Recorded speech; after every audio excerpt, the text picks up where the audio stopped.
conveyance system भयो हैन conveyance गरेर पानी हामी भन्नु रिभरबाट ल्याछौँ यस्तो टाइपको रिभरलाई चाहिँ हामी यस्तो टाइपको प्रोजेक्टलाई चाहिँ हामी डाइरेक्टली भनौँ न फिडिङ टु हाइड्रो पावर भएकोले आरओआर टाइपका प्रोजेक्ट भन्छौँ है त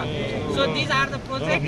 यो स्पेशली यो प्रोजेक्ट चाहिँ आरओआर टाइपमा पर्छ जहाँ चाहिँ रिभरको फ्लोलाई डाइरेक्टली के गरिन्छ हामी हाइड्रो पावरमा के गर्छौँ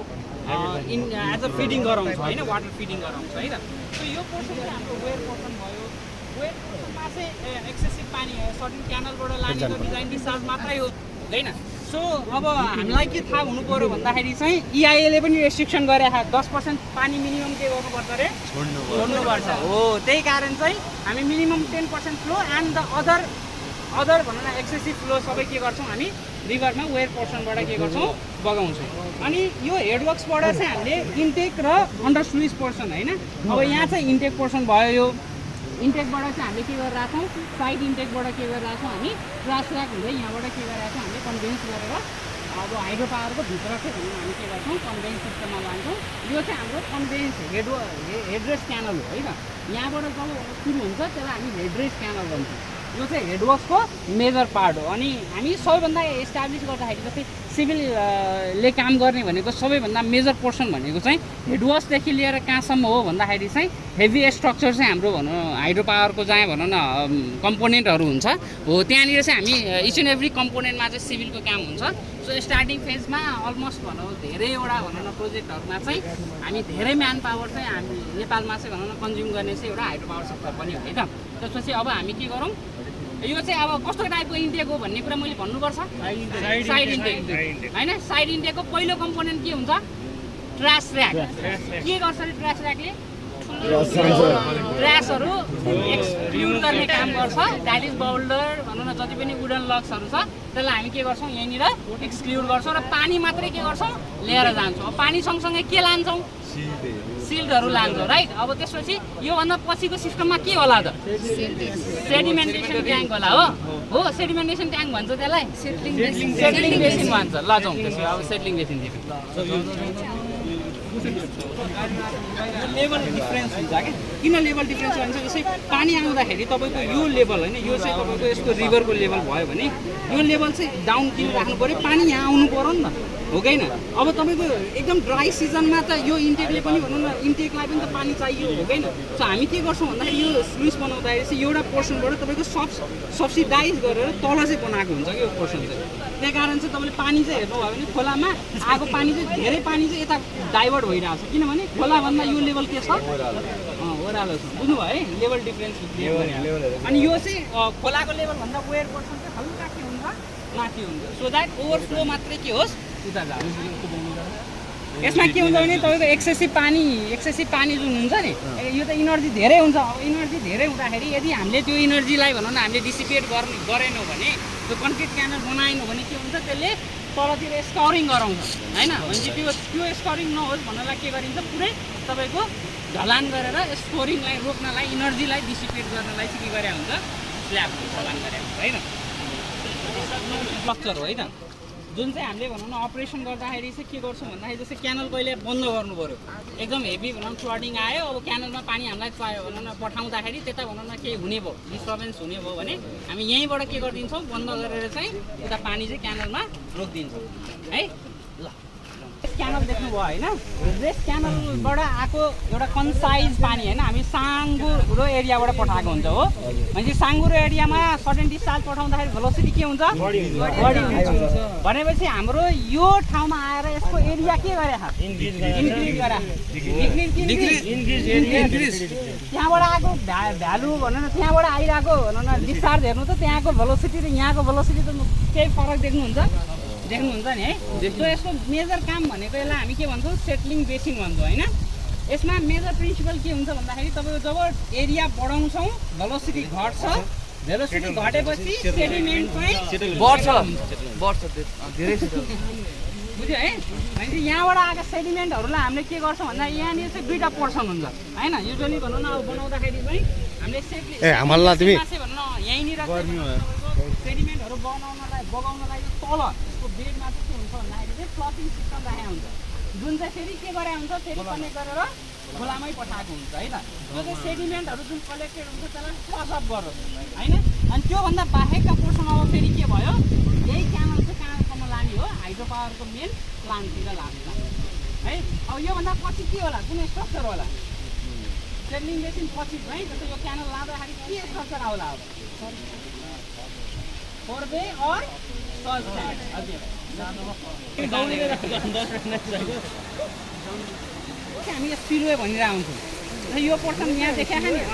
यहाँभन्दा बढी पानी भयो भने चाहिँ यहाँबाट ओभरफ्लो भएर के जाने ब्याक टु रिभर बनाउने अनि यहाँ हेरेर यहाँ तपाईँले यहाँ तलतिर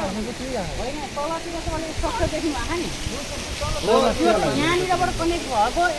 यो चाहिँ के हो भन्दाखेरि फ्लसिङ सिस्टम हो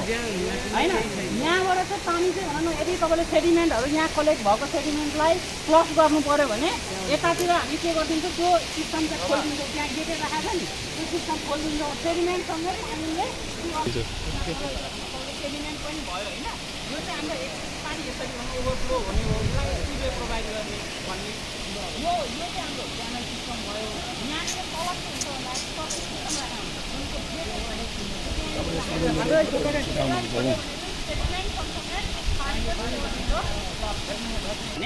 तपाईँको त्यहाँबाट आएका चाहिँ हेर्नु न बोल्डरहरू बढी आउँछन् किनभने यहाँको खोलामा सेडिमेन्टको अमाउन्ट धेरै छ सो दुई किसिमको सेडिमेन्ट हुन्छ एउटा चाहिँ फाइनर सेडिमेन्ट अर्को चाहिँ कोर्सर सेडिमेन्ट सो हामीले चाहिँ त्यहाँनिर फ्लस गर्न खोजेको चाहिँ कोर्स सेडिमेन्ट हो त्यो पनि सेटलिङ बेसिन नै हो होइन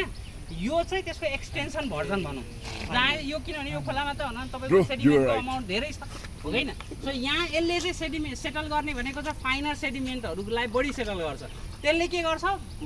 कोर्स सेडिगल अब बोल्डरहरूलाई सेडिमेन्टलाई बढी युज गरेर त्यहाँ सेटल गराउँछ होइन त्यस कारण चाहिँ त्यो र यसको काम फङ्सन सेम हो यो चाहिँ यसको एक्सटेन्सन भर्जन हो यसलाई चाहिँ हामीले दुईवटा भनौँ न के गरेका छौँ भन्दाखेरि चाहिँ ओभरअल पार्टिसन चाहिँ दुईवटा गरेर के गरेका छौँ युज गरेका छौँ अनि त्यही भएर यहाँ हेर्नुहोस् फाइनर सेडिमेन्ट सेटल गर्नलाई अझै भेलोसिटी कम हुनु पर्यो त्यही भएर यहाँ चाहिँ अझै सर्फेस एरिया र लेन्थ बढाएको छ तपाईँहरूले डिजाइन गर्दाखेरि एमए भ्याली क्यानल फर्मुला भनेर चेक गर्नुहुन्छ नि हो त्यो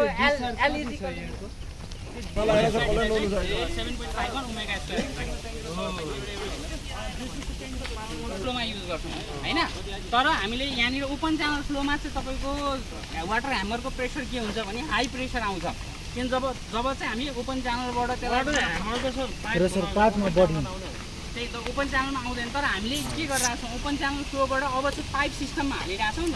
पाइप फ्लोमा रिजेक्सन भएको कारणले त्यहाँ चाहिँ वाटर डाइनामिक प्रेसर हेड बढ्छ क्या जसलाई चाहिँ काउन्ट्र्याक्ट गर्नलाई चाहिँ हामीले ओपन च्यानल फ्लोमा बनाउने हो ट्याङ्क होइन बुझ्नुभयो तर रोड पनि लिङ्क गर्छ स्ट्रक्चर पनि लिङ्क गर्छ वाटर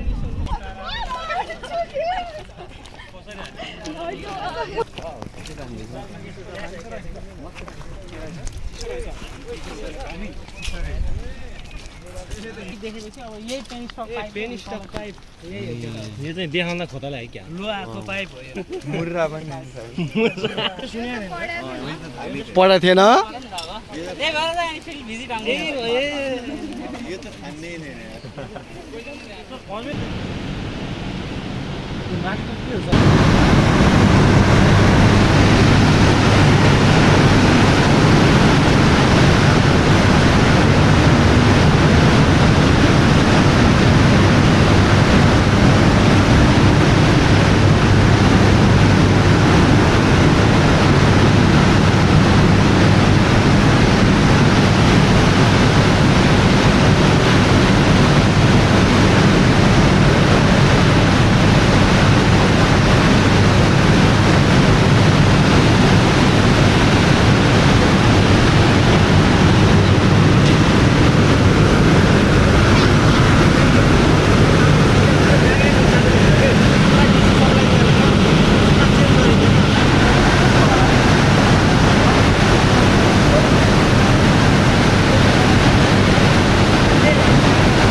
काम गर्छ त्यसपछि मेन अब डिसेन्डर त हजुरले त्यहाँदेखि सुरु भयो होइन त्यसलाई पनि हुन्छ डिसेन्डर भयो त्यहाँबाट बेलमा छ होइन देख्नुभयो नि तपाईँहरूको ओह्रालो झर्नु भयो नि त्यहाँनिर एउटा पानी बल्ल यता पानी स्टेपमा छिर्छ क्या हाम्रो यहाँको यो 64.5 छ हेड अनि त्यसबाट चाहिँ 1400 डायमिटरको एउटा पेन स्टेप छ हाम्रो त्यहाँबाट यहाँ पानी आएको हुन्छ त्यसबाट यो ड्राई वाइ हुन्छ त्यस्तो वाइ जस्तो बनाएर दुईवटाबाट आएर दुईवटा युनिट चाहिँ चलाएको छ होइन हाम्रो यहाँबाट क्यापेसिटी भनेको 2250 हो एउटाको दुईवटाको चाहिँ 4500 किलोवाट गर्छ 4,544 जस्तो काट्छ हेडमा अनि त्यसपछि गएर अब हाम्रो पानीको डिस्चार्ज भनेको 83.7 मिटर स्क्वायर छ है अनि त्यसपछि त्यो सेवा मिटर स्क्वायर अरू हजुरहरूले केही छ र अरू यहाँबाट हाम्रो स्टेप अफ यहाँबाट यसमा हामीले गरेर पठाइन्छ होइन हाम्रो यहाँ निक्लिने भोल्टेज भनेको 6.3 हो यहाँ हेड चाहिँ कति छ 64.5 6.3 लाई हामीले स्टेप अप गरेर पठाइन्छ क्या है ट्रान्सफर्मरहरू चिन्नु भयो होला होइन पढ्नु भएको छ होइन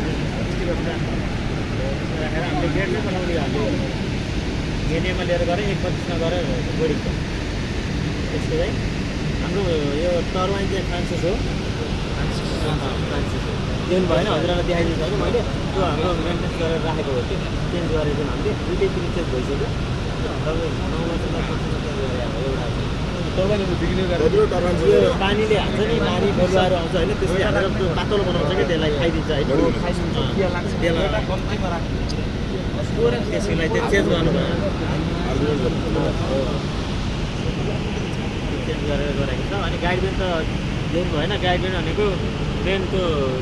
गेट हुन्छ नि ओपनिङ गर्ने मैले तपाईँलाई यो गभर्नरले यो काम गर्छ भनेको थिएँ हामी ओपनिङ भएन त्यसलाई मेन भनेको गभर्नरले चलाउँछ क्या यसलाई होइन गभर्नरले चाहिँ गाइड बेनलाई कन्ट्रोल गर्ने काम गर्छ क्या गाइड बेन कति ओपनिङ गर्ने र कति बन्द गर्ने भनेर त्यो काम चाहिँ गभर्नरको काम हो घटाउने बढाउने बन्द गर्ने के गर्छ नि होइन त्यो गाइड बेन पनि खिन्छ त्यो पनि खाइदिन्छ पानीले त्यसलाई बनाएर मेन्टेनेन्स गरेर राखेको छ त्यहाँ